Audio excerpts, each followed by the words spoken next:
You don't have to be lactose or gluten intolerant to suffer from reactions to food. You may suffer from food intolerances or sensitivities and not even know it. What you should know about how your body adapts to the foods you eat.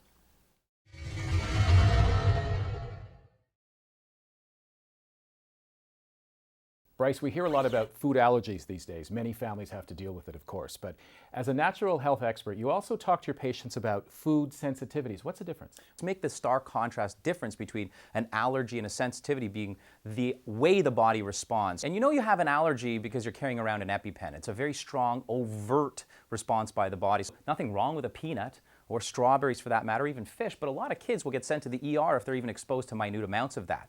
Anaphylaxis, hives, swelling in the body, it's an overt, strong response. But there are also sensitivities.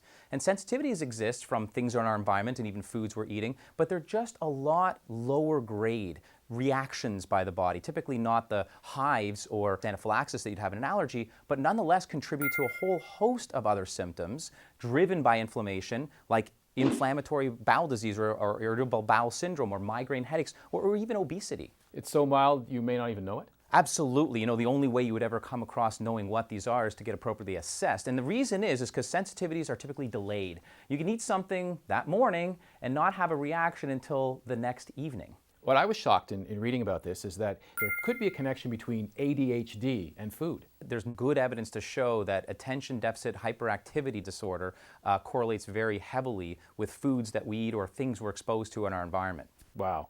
Is it possible that we could have a food sensitivity, live with it, and then not know about it for years? And at what point should we sort of say, stop eating that food, I guess?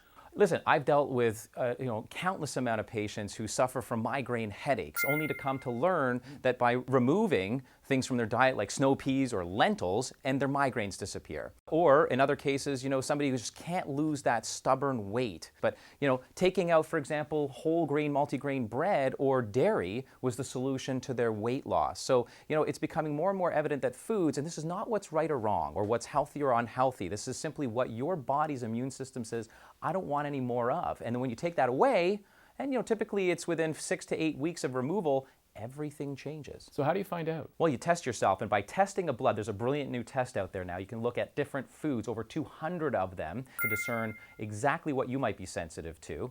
And at the end of the day, this is something that will ultimately become the you diet. That's how customized this can become. And ultimately, it can manage whatever ails you. For more information about your optimal health and getting tested, log on to myhealthreport.ca.